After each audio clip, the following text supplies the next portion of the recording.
Vedant Career Institute for NEET IIT JEE। Hello students, Vedant career institute Julana के अंदर आपका स्वागत है। हमारा जो क्लास 12th का चैप्टर चल रहा है dual nature of radiation and matter, उसका आज 4th पार्ट है और मोस्टली आपके पास थ्योरेटिकल पोर्शन इसका कंप्लीट हो जाएगा आज। तो एक बार जाके सारे लेक्चर्स को एक बार रिवाइज कर लीजिएगा, उसके साथ में इस लेक्चर को भी देखिएगा और नोट्स बनाइएगा। अगर आपको कोई प्रॉब्लम आ रही है इसके अंदर तो आप हमारे टेलीग्राम ग्रुप के अंदर ऐड हो सकते हैं। टेलीग्राम का ग्रुप का लिंक डिस्क्रिप्शन बॉक्स के अंदर गिवन है। हर एक वीडियो के अंदर आपके पास टेलीग्राम ग्रुप का लिंक गिवन है। अगर आपको कोई प्रॉब्लम आती है तो आप वहां पर हमें मैसेज कर सकते हैं और साथ में अगर आपको नोट्स वगैरह की रिक्वायरमेंट है तो आप हमारे पास मैसेज कीजिएगा, आपको टेलीग्राम ग्रुप के अंदर आपको नोट्स भी मिल जाएंगे।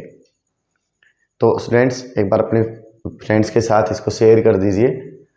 तो चलिए स्टार्ट करते हैं dual nature of radiation and matter part 4। तो सबसे जो हमने पढ़ा था कल, डी ब्रोगली वेवलेंथ क्या होती है, डी ब्रोगली हाइपोथेसिस क्या थी। तो डी ब्रोगली हाइपोथेसिस में हमने क्या पढ़ा था, जो इलेक्ट्रॉन है जो मूविंग पार्टिकल है वो sometimes act as a wave काम करता है, sometimes act as a particle. जो मूविंग पार्टिकल है वो वेव का भी काम करता है और वो पार्टिकल का भी काम करता है। और जो मूविंग पार्टिकल के साथ वेव एसोसिएटेड होती है, मूविंग पार्टिकल के साथ जो वेव है एसोसिएटेड होती है, जो वेव जुड़ी हुई होगी, उसको हम बोलते हैं डी ब्रोगली वेव और मैटर वेव।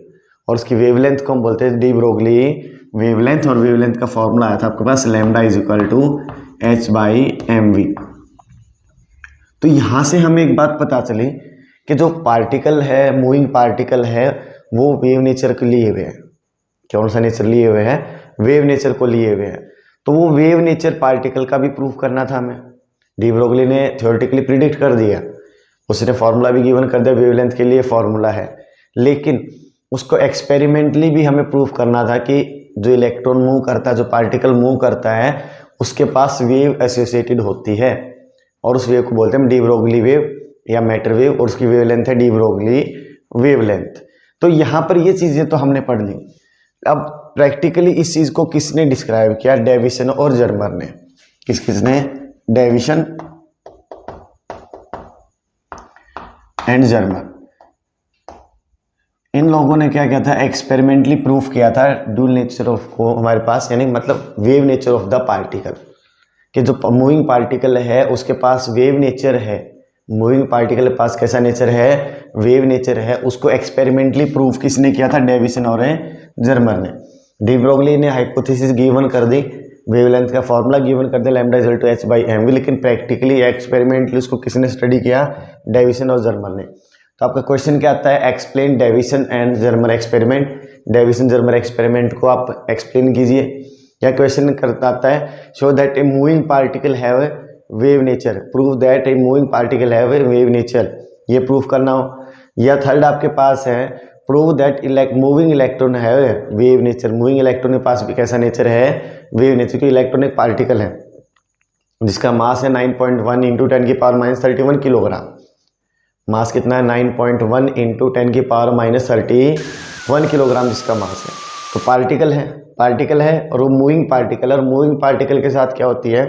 वेव एसोसिएटेड होती है। तो मूविंग पार्टिकल या इलेक्ट्रॉन के लिए प्रूफ करना हो कि वेव नेचर है उनके पास, हम किसको समझेंगे? डेविसन जर्मर एक्सपेरिमेंट को समझेंगे। तो डेविसन जर्मर ने क्या किया? उन्होंने सबसे पहले एक फिलामेंट F लिया। क्या लिया उन्होंने? एक filament F which is made of the photo sensitive material. या सेंसिटिव मटेरियल लगा, मतलब जिसमें से करंट पास होगा, हीटिंग होने पर क्या करेगा? जो इलेक्ट्रॉन्स को एमिट करेगा, फोटो सेंसिटिव हो गया। तो यहां से हम क्या करते हैं? लो टेंशन बैटरी से इसको कनेक्ट कर देते ताकि इसमें से करंट फ्लो कर सके। This filament F is covered by a cylinder C। Cylinder C से हमने इसको कवर किया है। Which is kept at negative potential, जिसको किस पे रखा गया है? नेगेटिव पोटेंशियल पे। इसको कैथोड बोल दोगे, क्या बोला जाएगा इसको? Cathode. And there is a cylindrical anode, और यहाँ पर क्या है? एक सिलेंड्रिकल एनोड है। सिलेंड्रिकल एनोड का मीनिंग क्या रहेगा? मतलब जो ये सिलेंडर शेप में आपके पास में एक होल पाइप टाइप से आपके पास होल है, मतलब पाइप आपके पास जो भी अंदर से होलो है, अंदर से खोखली है, बिल्कुल अंदर से खाली है, लेकिन इसमें जो होलो है वो बिल्कुल पतला है, सुराख होता है। जो होल होगा बिल्कुल थिन होगा, बिल्कुल पतला होगा। And N is a nickel crystal. N क्या है? निकल क्रिस्टल है आपके पास। Ni निकल क्रिस्टल हो गया आपके पास में, and D is a detector, और D यहाँ पर क्या है आपके पास, डिटेक्टर है। D is a detector, D आपका क्या है, डिटेक्टर, जो पता करेगा इलेक्ट्रॉन्स कहाँ कहाँ फॉल किए, कितने एंगल पे फॉल इंसिडेंट हुए हैं, हमारे पास कितने एंगल पे रिफ्रैक्ट हुए हैं, डिफ्लेक्ट हुए हैं आपके पास में, वो पता करें हम डिटेक्टर के थ्रू। मतलब जो इलेक्ट्रॉन्स हैं उनके डिफ्लेक्शन को कौन पता करेगा, डिटेक्टर पता करेगा इलेक्ट्रॉन्स को। तो filament F made of the photosensitive material, kept है हमारे पास covered by cylinder C, covered by cylinder C which is kept at negative potential called cathode, cylinder C cathode बोलोगे। There is a another hollow cylinder which is called anode, kept at positive potential. अब यहाँ से आपके पास देखो, यहाँ पर जो experiment किया गया था 44 वोल्ट टू 68 वोल्ट किया गया था, 44 volt to 68 volt, and Ni is a nickel a crystal, या N is a nickel a crystal, and D is a detector, D के आपके पास एक डिटेक्टर है। तो यहाँ से देखो ये अरेंजमेंट जो है आपके पास, फिलामेंट F हो गया आपके पास में, कैथोड हो गया, यहाँ पर होल है, ये आपके पास एनोड हो गया एक सिलेंडर टाइप में, इसके अंदर भी क्या है, होल है। तो वही गेट, देखो ये सारी अरेंजमेंट यहाँ से लेकर यहाँ तक, इसको हम इलेक्ट्रॉन गन बोलते हैं, डिटेक्टर नहीं आएगा, ये वाली अरेंजमेंट इलेक्ट्रॉन गन बोली जाती है। इसको रेज कर देता हूँ, आप समझ लिए इसके अंदर क्या क्या आएगा, इलेक्ट्रॉन गन बोलते हैं। इलेक्ट्रॉन गन क्यों बोलते हैं, क्योंकि हमें इलेक्ट्रॉन्स की बिल्कुल डायरेक्ट स्ट्रेट बीम मिलेगी, इलेक्ट्रॉन्स की क्या मिलेगी, बिल्कुल स्ट्रेट बीम मिलती है।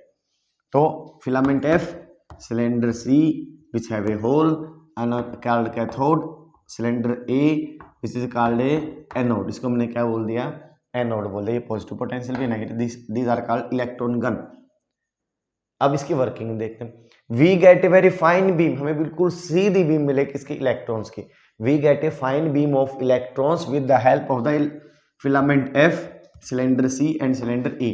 मतलब जो इलेक्ट्रॉन्स बिल्कुल स्ट्रेट होंगे, देखो यहाँ से इलेक्ट्रॉन अमिट होंगे, फिलामेंट F से इलेक्ट्रॉन अमिट होगा, सिलेंडर C नेगेटिव इसको रिपेल करेगा, A इसको अट्रैक्ट करेगा, लेकिन स्पीड हाई होने का क्या करेगा, इलेक्ट्रॉन स्टेट पास आउट कर जाएगा, और ये स्टेट इलेक्ट्रॉन किस पे गिरेगा, निकल क्रिस्टल पर। तो we get a fine beam of a electrons, हमें बिल्कुल सीधी बीम मिलती किसकी, इलेक्ट्रॉन्स की, with the help of the filament F, cylinder C and cylinder A। This beam falls on the nickel crystal, beam किस पे गिरेगी, निकल क्रिस्टल पर, and electrons get scatter, electron scatter हो गए, मुड़ गए इन ऑल डायरेक्शन, हर direction में। कोई इलेक्ट्रॉन इधर चला गया, कोई इधर आ गया, कोई इधर आ गया, तो इलेक्ट्रॉन्स हर डायरेक्शन में स्कैटर हुए। तो यहाँ पर देखो ये इंसिडेंट पाथ था आपके पास में इलेक्ट्रॉन्स का, ये फाइनल पाथ है, तो ये स्कैटरिंग एंगल बोला जाता है फाई। क्या बोला जाएगा, स्कैटरिंग एंगल फाई। अब यहां से जो निकल क्रिस्टल है, इसकी अरेंजमेंट एक लेयर्स की फॉर्म में है, ऐसे लेयर्स हैं आपके निकल क्रिस्टल के अंदर, एटम्स अरेंज हैं एक लेयर्स की फॉर्म के अंदर। तो अगर यहाँ पर आप देखते हो, ये जो लेयर जिस पे इलेक्ट्रॉन फॉल आउट कर रहे हैं, इलेक्ट्रॉन्स एटम से टकराएंगे, एटम्स के पास जाएंगे, स्कैटर होंगे, तो ये जो लेयर है इसकी ये एंगल हमारा क्या था, स्कैटर एंगल फाई। अब इस एक लेयर के ऊपर एक लेयर का एंगल कितना होता है, 180 होता है, एक लाइन के एक साइड का एंगल 180 डिग्री होता है, एंगल कितना होता है, 180 डिग्री। तो यहाँ से आपके पास में ये एंगल मैंने मान लिया थीटा, और ये एंगल भी लेयर के इधर है थीटा, ग्लांसिंग एंगल बोल देते हैं इसको, क्या बोल देते हैं, ग्लांसिंग एंगल। तो एंगल थीटा, फाई थीटा, ये एक ही लेयर के साइड में है, तो तीनों का सम क्या होना चाहिए आपके पास में, theta plus phi plus theta is equal to 180 degree. Scattering angle आपको पता चल गया, स्कैटरिंग एंगल किसके बीच में होगा, इंसिडेंट के बीच में, और स्कैटर्ड इलेक्ट्रॉन के पाथ के बीच में जो एंगल होगा स्कैटरिंग एंगल बोला जाएगा। तो यहाँ से दोबारा से एक बार इसको रिवाइज करते हैं। We get a fine beam of the electrons with the help of the filament F, cylinder C and cylinder A।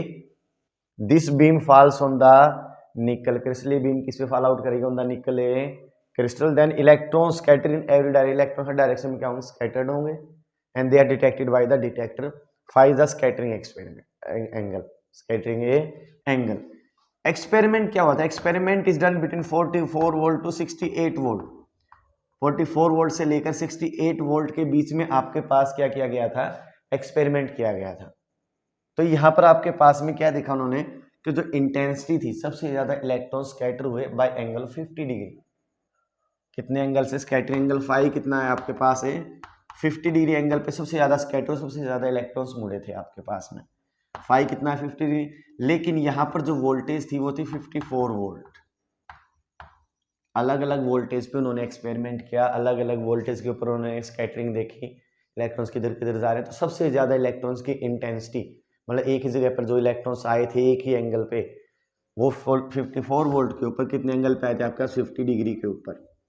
मतलब एक इलेक्ट्रॉन आया, फिर दूसरा इलेक्ट्रॉन आया, फिर तीसरा आया, एक के पीछे एक इलेक्ट्रॉन आते रहे। जैसे जैसे इलेक्ट्रॉन आते हैं वैसे वैसे क्या होगा, इंटेंसिटी बढ़ती चली गई। इंटेंसिटी क्या होती गई, बढ़ती चली गई।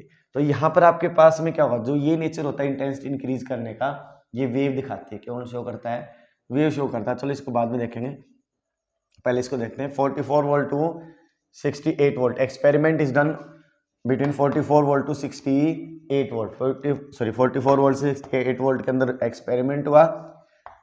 We get a maximum intensity of a scattering angle is 50 degree at voltage of 54 volt. Then we put the value in the equation 1।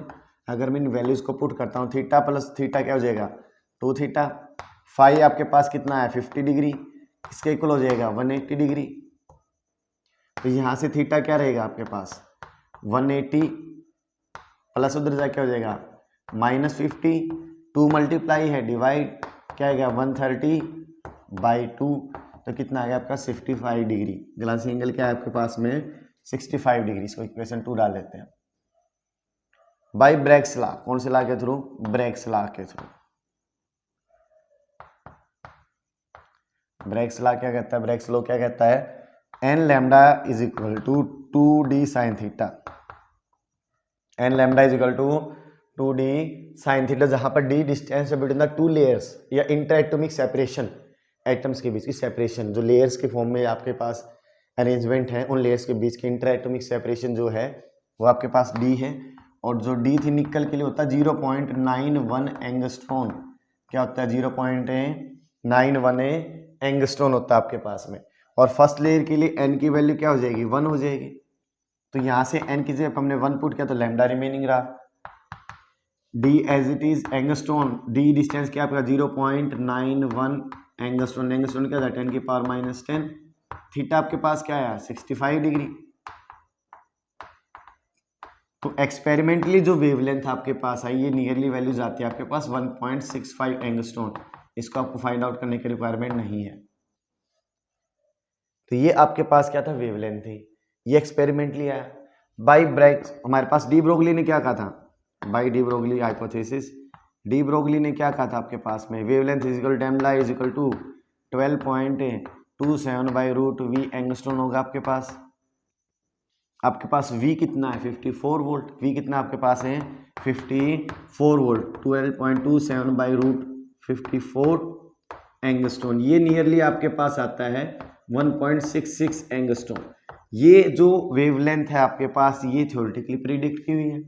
और ये वेवलेंथ हमने इलेक्ट्रॉन की फाइंड आउट की है बाय द एक्सपेरिमेंट। तो एक्सपेरिमेंटली भी nearly वही value आ रही है, थ्योरेटिकली भी वही आ रही है। तो अब जो बात समझने की है वो ध्यान में देना। देखो हमने अभी तक हमने पढ़ा, तो एक बार वैसे रिवाइज करा देता हूँ। आपको याद क्या करना, लिखना क्या है पहले। Consist of filament F made up of photosensitive material which emits electrons on heating, जो हीटिंग करने पर क्या करेगा इलेक्ट्रॉन एमिट करेगा। It is surrounded by a cylinder C called cathode kept at negative potential, another cylinder A called anode kept at positive potential, N is a nickel crystal and D is a detector. We get fine beam of the electrons, हमें क्या मिली fine beam of electrons with the help of the filament F, cylinder A and cylinder C. This is called electron gun. कई बार directly लिख देते हैं we get a fine beam of electrons with the help of a electron gun, क्योंकि ये arrangement यहाँ तक electron gun बोली जाती है। Then beam of electron falls on the nickel crystal, then electrons scatter in every direction, electrons scatter in all direction, her direction में क्या होंगे वो स्कैटर हो जाएंगे। Then we find the scattering angle. Scattering angle is between the incident and the final path. They are detected by the detector. Experiment is done between 44 volt to 68 volt. तो 60 सबसे maximum intensity जो आई वो 50 degree angle पे आई। मतलब 50 degree angle पे एक electron आया, फिर दूसरा इलेक्ट्रॉन, फिर तीसरा इलेक्ट्रॉन, फिर चौथा इलेक्ट्रॉन, और उन्होंने इंटेंसिटी बढ़ा दी। जितनी अकेले से इंटेंसिटी होती है, लेकिन उनके मिलने के साथ इंटेंसिटी 4 से ज़्यादा होने के उसमें आ गई। जैसे वेव शो करते हो आपके पास अभी बताएंगे। Theta plus phi plus theta तीनों एंगल्स क्या रहेंगे लेयर के एक साइड में निकल के लिए 180 डिग्री। थीटा आपके पास क्या है, सॉरी फाई कितना है आपके पास है 50 डिग्री। जब एंगल आपके पास वोल्टेज क्या थी 54 वोल्ट, 54 वोल्ट पे 50 डिग्री के स्कैटरिंग एंगल पर इंटेंसिटी मैक्सिमम थी आपके पास, इंटेंसिटी क्या थी मैक्सिमम थी। अब यहां से आपके पास theta plus phi plus theta 180 degree, 2 theta plus phi, phi कितना आपके पास 50 डिग्री इज इक्वल टू 180, तो थीटा आ गया आपके पास 65 डिग्री। डी ब्रोगली ला क्या कहता है, डी ब्रोगली या sorry de Broglie de by Bragg's law, by Bragg's law, Bragg's law जाता है lambda is equal to d sine theta. D होती है इंटर एटॉमिक सेपरेशन, एटम्स के बीच की सेपरेशन या दो लेयर्स के बीच की सेपरेशन, निकल के लिए कितने होते हैं 0.91 एंगस्ट्रॉन। अगर मैं इस एंगस्ट्रॉन की वैल्यू को यहाँ पर पुट करता हूँ फर्स्ट लेयर के लिए, एन की वैल्यू 1 होके, तो लैम्डा आपका आता है 1.65 एंगस्ट्रॉन, और by de Broglie 12.27 by root V angstrom. 54 volt पे ये भी 1.66 एंगस्ट्रॉन। तो थ्योरेटिकली और प्रैक्टिकली दोनों टाइम पे वेवलेंथ क्या आ रही है सेम आ रही है, विच प्रूव द वेव नेचर। लेकिन यहाँ पर बात खत्म नहीं होती, क्योंकि वेव नेचर अकेला ऐसे नहीं बोल सकते आप कि आपने वेव नेचर को प्रूव कर दिया। इसके नोट्स बना लीजिएगा एक बार, साथ साथ में रिवाइंड करके देख लीजिएगा इसको। अगर हम देखें यहाँ पर आपके पास में जो हमने पढ़ा अभी, इंटेंसिटी वेव्स के अंदर क्या होता है, जब एक वेव के ऊपर दूसरी वेव आती है, टू वेव्स फॉल आउट करती हैं crust on crust, turf on turf, तो जो इंटेंसिटी होती है वो ज्यादा हो जाती है। ये वेव की प्रॉपर्टी है। अब यही प्रॉपर्टी इलेक्ट्रॉन ने शो की, एक इलेक्ट्रॉन आया, फिर दूसरा इलेक्ट्रॉन 50 डिग्री, फिर तीसरा इलेक्ट्रॉन 50 डिग्री पे, उन्होंने इंटेंसिटी को इंक्रीज कर दिया। इंटेंसिटी क्या कर दी उन्होंने, इंक्रीज की, और यही नेचर वेव शो करती है। इसलिए उनके पास कैसा नेचर था, वेव नेचर। तो यहाँ पर जो आपके पास में ग्राफ आता है, तो इंसिडेंट लाइट, ये लाइट आपकी इंसिडेंट थी जो इलेक्ट्रॉन्स की बीम फॉल की, वैसे ले रहे हम ऐसी बीम फॉल की, और यहाँ पर आपके पास वोल्टेज है, वोल्टेज आपके पास 44 वोल्ट 54 वोल्ट 48 वोल्ट 54 वोल्ट 58 64 अलग अलग वोल्टेजेस होंगे। तो यहाँ पर ये इंसिडेंट लाइट है, ये V है, और ये स्कैटरिंग एंगल है। तो हमने क्या देखा, इंटेंसिटी बहुत कम है। यहाँ देखो ये इंटेंसिटी शो करेगी, यहाँ पर जो ये पीक आएगी, जो चोटी आएगी आपके पास में, जो एक तरीके से आपके पास लूप आ रहा सर्कल का, जो आपके पास में, तो यहाँ पर जो टॉप होगा ये आपके पास इंटेंसिटी शो करेगा। तो लाइट ऐसे फॉल की, ऐसे स्कैटर हुई, तो ये स्कैटरिंग एंगल था, क्योंकि हमने पढ़ा था इंसिडेंट पाथ और फाइनल पाथ के बीच का एंगल स्कैटरिंग एंगल था। तो हमने एक्सपेरिमेंट को डन किया 44 वोल्ट पे, फिर हमने एक्सपेरिमेंट को डन किया 48 वोल्ट पर, वही सॉरी यहाँ पर डायग्राम लीजिए, तो यहाँ इंटेंसिटी थोड़ी सी बढ़ गई। लेकिन जब हमने एक्सपेरिमेंट को किया, लाइट फॉल आउट होगी, इधर वोल्टेज कितनी थी आपके पास 54 वोल्ट, तो हमने क्या देखा, सबसे ज़्यादा इंटेंसिटी मिली यहाँ पे। अगर मैं यहाँ से देखता हूँ तो स्कैटरिंग एंगल कितना आएगा आपके पास 50 डिग्री, यहाँ इंटेंसिटी स्मॉल थी, लेकिन 50 डिग्री एंगल पे एक इलेक्ट्रॉन उसके पीछे दूसरा इलेक्ट्रॉन, एक के पीछे एक इलेक्ट्रॉन्स आ रहे थे, और उन्होंने इंटेंसिटी इंक्रीज की। वही काम वेव शो करते हैं, और वही काम आपके पास है इंटेंसिटी इंक्रीज करना है। किसने शो कर दिया, इलेक्ट्रॉन ने शो किया। तो जब आपके पास इलेक्ट्रॉन ने इसको शो किया है, इलेक्ट्रॉन भी इंटेंसिटी इंक्रीज करा, जब एक के बाद एक आ रहे हैं, तो ये नेचर कौन शो करता है, वेव शो करते हैं। तो इलेक्ट्रॉन है वेव नेचर। लेकिन अगर हम इससे आगे 64 वोल्ट पे भी अगर आप एक्सपेरिमेंट करते हो इंसिडेंट लाइट के लिए, तो दोबारा से इंटेंसिटी डिक्रीज कर जाएगी। ये पीक जो आपके पास है, ये पीक क्या दिखा रही है, मैक्सिमम वैल्यू को, मैक्सिमम इंटेंसिटी को। तो ये आपके पास है डेविसन-जर्मर एक्सपेरिमेंट। तो डेविसन-जर्मर ने जो एक्सपेरिमेंट किया, वो क्या प्रूव करने के लिए किया, वेव नेचर ऑफ इलेक्ट्रॉन या पार्टिकल का वेव नेचर होता है, उसको प्रूव करने के लिए डेविसन-जर्मर ने एक्सपेरिमेंट किया था आपके पास में। अभी जो आपने ये एक्सपेरिमेंट पढ़ा, इससे पहले जो आपने लेक्चर्स पढ़े, आपके पास mostly Haryana board, HBSC, CBSE mostly topics आपके यही हैं। लेकिन रीजन वाइज कुछ क्वेश्चंस ऐसे हैं जो आपके हरियाणा बोर्ड में भी कंपलसरी हैं, CBSE के अंदर भी कंपलसरी हैं, कुछ न्यूमेरिकल्स हैं जो कंपलसरी हैं। तो मैं आपको न्यूमेरिकल्स और जो आपके पास में जितने भी आपके questions remaining, reasoning questions remaining हैं, 2-3 क्वेश्चंस ऐसे हैं जिनको हम पढ़ेंगे, तो नेक्स्ट वीडियो के अंदर आपको वो मिलेंगे। लेकिन उससे पहले ये 3 जो आपके पास 4 लेक्चर्स हुए हैं, इनको क्लियर कर लीजिए, क्योंकि बगैर इनको क्लियर किए हुए आगे ना न्यूमेरिकल्स को आप सोल्व कर सकते हो और ना ही आप रीजनिंग को सोल्व कर पाओगे। ये आपको एक बेसिकली मैंने आपके पास कंप्लीटली आपकी यूनिट वैसे कंप्लीट हो गई है, यूनिट 7 चैप्टर 11 आपके पास में, लेकिन न्यूमेरिकल्स और रीजनिंग क्वेश्चंस आपके बाकी हैं।